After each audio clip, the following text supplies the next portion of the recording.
Hello students, जैसा कि आपको पता है आज नया टॉपिक शुरू कर रहे हैं खनिज संसाधन यानी कि मिनरल रिसोर्सेज। तो जैसा कि आपको पता है कि खनिज संसाधनों में कई सारे खनिज आते हैं, जैसे लोहा है, सोना है, तांबा है ना। कई सारे खनिज आते हैं।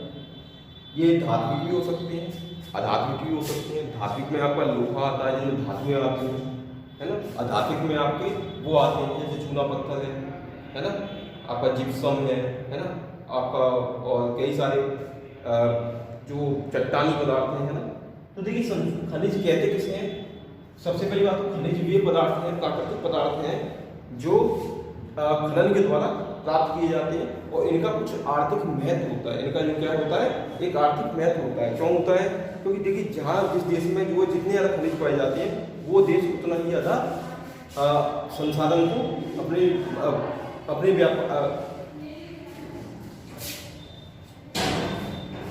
विकास के लिए प्रयोग कर सकता है ना।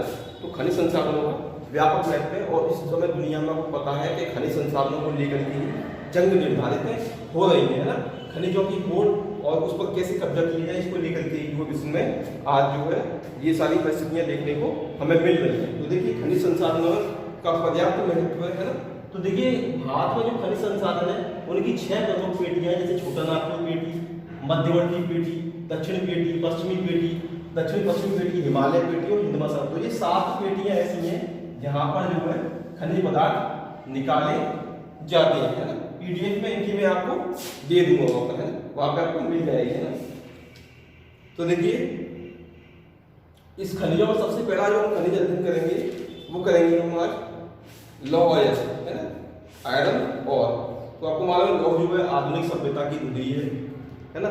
बिना लोहे के प्रगति की कल्पना नहीं की जा सकती, क्योंकि लोहा जो है वो सभी जो है उद्योगों के लिए आधार का काम करता है, क्योंकि यही प्राथमिक जो है उद्योग है, सबसे पहला उद्योग है, क्योंकि इसी पर बाकी सारे आधारिक उद्योग जो है इस पर आधारित है। जैसे मान लीजिए द्वितीयक उद्योग है तो उसके लिए क्या है, लोहे की मशीनें बनाई जाती हैं, है ना।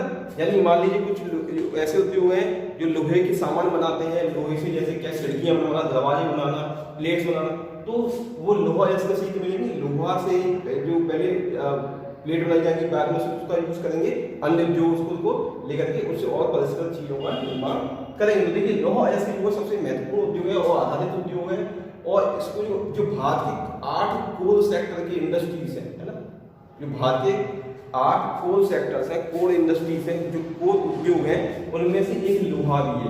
8 कोर उद्योग है जिसमें क्या है, आपके लोहा है, आपका वस्त्र है, आपका विद्युत निर्माण है, आपका है, तो ऐसे सीमेंट उद्योग है। तो ऐसे करके हमारे देश में 8 जो है वो जिनको हम कोर इंडस्ट्री या केंद्रीय उद्योग कहते हैं, उसमें से एक जो है लोहा अयस्क भी है, क्योंकि यह जो है लोहा अयस्क जो है देश के अन्य उद्योगों को रॉ मटेरियल में कच्चा माल प्रदान करता है, और बिना इस उद्योग के अन्य उद्योगों का जो है कार्य संभव नहीं है। तो इसीलिए ये एक बहुत ही महत्वपूर्ण उद्योग है ना। आपको तो मालूम है कि इसमें कई सारी चीजों का निर्माण किया जाता है, मशीनों से लेकर के मॉडल गाड़ियों तक जो है, वायुयान से लेकर टैंकों तक, है ना। तो इसका जो है आर्थिक और सामरिक और सब तरह से इसका महत्व है। सामरिक मतलब युद्ध स्तर में, तो युद्ध के जो उपकरण बनाए जाते हैं वो भी लोहे से बनाए जाते हैं। टैंक बनाना है, जैसे गाड़ियां बनाना है, तो कई सारी चीजें जो है वो इसी से बनाई जाती है। सबसे पहला आप जो पढ़ेंगे वो है लौह अयस्क, है ना, यही पढ़ते हैं। ठीक है, तो देखिए लौह जो है 4 प्रकार का होता है, हेमाटाइट, मैग्नेटाइट, लाइमोनाइट और सिटीराइट, है ना। इन चारों में से भी देखिए सबसे पहला जो इंपॉर्टेंट है वो है हेमाटाइट, क्योंकि इसमें जो लोहांश की मात्रा है वो 60 से 70% पाई जाती है, ऐसा सूत्र Fe2O3 है। इसके बाद मैग्नेटाइट है, मैग्नेटाइट में भी कई लोहा पाया जाता है। इसके बाद लाइमोनाइट है और फिर सिटीराइट है। तो जो सिटीराइट है सबसे निकृष्ट कोटि का लौह अयस्क है ना। हेमेटाइट जो है सबसे उत्कृष्ट कोटि का लौह अयस्क है, और भारत में अधिकांश जो है लोहा वो हेमेटाइट किस्म का ही है। भारत में लगभग 65% से अधिक जो लोहांश के जो लोहा अयस्क निकाला जाता है वो हेमेटाइट किस्म का ही लोहा है ना। तो भारत में सबसे अधिक लोहा किसका पाया जाता है, वो लगभग हेमेटाइट किस्म का ही है। और इस भंडार का सबसे बड़ा भाग जो कर्नाटक में पाया जाता है ना, हेमेटाइट का। इसके बाद ओडिशा है, झारखंड है, छत्तीसगढ़ है ना, आंध्र प्रदेश का स्थान आता है। देखिए अब वर्तमान में जो है लोहे का काफी बड़ा जो उत्पादन होने लगा है ना। तो देखिए इसके वर्तमान में लोहे उत्पादन के जो 4 क्षेत्र हैं, इसमें उत्तर पूर्वी क्षेत्रों में आपका झारखंड उड़ीसा है, मध्य क्षेत्र में आपका मध्य प्रदेश, छत्तीसगढ़ और महाराष्ट्र आता है, प्रायद्वीपीय भाग में कर्नाटक और गोवा, और अन्य में आपके आंध्र प्रदेश, राजस्थान, केरला वगैरह और आपके गुजरात, हरियाणा ये सब राज्य आ गए हैं ना। तो देखिए सबसे ज्यादा जो गेहूं का उत्पादन है भारत में वो कर्नाटक करता है। कर्नाटक देश का लगभग 40% जो है लोहा अकेले कर्नाटक ही उत्पादित करता है। और आपको तो मालूम है अब कई सारी जो है खदानें भी है ना, जैसे बीजापुर में धाड़ पाड़ और जो कुड़प्पा किस्म की जो चट्टानें उनमें इसे लोहा निकाला जाता है ना। कई सारे जिले यहाँ पर जो है नहीं सॉरी वो कर्नाटक में सबसे पहले आपका उड़ीसा आएगा, क्योंकि 40% जो अकेला वो उड़ीसा करता है। यहाँ पर कई सारी जो है कारखाने लौह लौह इस्पात के, उसमें राउरकेला प्रमुख है ना, आपने पढ़ा हुआ उड़ीसा में है ना।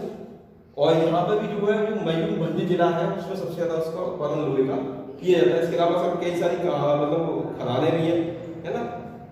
और यहाँ के निशानी है, सुलेमान है ना, ओकमपाद है, बादामपाड़ यहाँ के प्रमुख क्षेत्र है ना। और जिलों में क्योंझर है, बांसपानी है, ठकुरानी है, दूरबंद, फिलौरा, किरंदुल है, सुंदरगढ़ जिला है ना। तो कई सारे कोल्हापुर जिला है ना। तो ये है। इसके बाद छत्तीसगढ़ है। छत्तीसगढ़ में लगभग देश के 22% से अधिक लोहे का उत्पादन होता है। और आपको तो मालूम छत्तीसगढ़ में एक कारखाना भी है भिलाई, जो बहुत ही फेमस है। और यहाँ पर सबसे इम्पोर्टेंट जो जिला है जो सबसे ज्यादा होता है उसमें वो है आपका दंतेवाड़ा, बस्तर, दुर्ग है ना, राजनांदगांव, रायगढ़, बिलासपुर है ना। लौह जमाव की फेमस है ना। और यहाँ पर जो प्रमुख जो श्रेणियां हैं जो लौह जमाव की कौन सी, दिल्ली राजधारा श्रेणी, बेलाटीला श्रेणी, दावा घाट श्रेणी, अली डोंगरी, जगदलपुर है ना। तो ये यहाँ के इलाके हैं। इसके बाद देखिए किसका स्थान है, कर्नाटक का स्थान है, तीसरा स्थान है इसका कर्नाटक का। और लगभग 15% ये उत्पादित करता है। अब 15% जो है लोहे इसका उत्पादन ये है कर्नाटक में। और कर्नाटक में भी आपका चित्रदुर्ग है ना, चिकमंगलुरु है, बीजापुर है, धारवाड़ है ना, कन्नड़ है, शिमोगा है, दक्षिण कन्नड़ जिले की यहाँ के प्रमुख है। और एक क्षेत्र यहाँ पर बहुत फेमस है जिसमें कुद्रेमुख का प्रमुख स्थान है। कुद्रेमुख जो है काफी फेमस है लोहा के लिए, कुद्रेमुख यहाँ कर्नाटक का। इसके बाद देखिए छोटे छोटे राज्यों में गोवा है, गोवा का 6वां स्थान है। झारखंड है ना, झारखंड के लिए लगभग 14% या 15% जो है उत्पादन करता है। यहाँ पर सिंधी जिला जो सबसे फेमस है ना। और देखिए जो झारखंड की जो लोहांस की पेटी है उड़ीसा की पेटी का विस्तार, यानी वो पेटी दोनों आपस में मिली हुई है एक दूसरे से है ना, ऐसे मिलती है। इसके बाद आंध्र प्रदेश है, महाराष्ट्र और राजस्थान है, तमिलनाडु, अन्य क्षेत्र भी है ना। तो ये है आपका लोहा। इसके बारे में आप लोग अच्छे से पढ़ लेना, बुक में बुक होगी आप लोगों के पास में है ना। और नहीं है तो कोई बात नहीं है, मैं आपको PDF दे दूंगा, वहाँ पे आपको मिल जाएगा।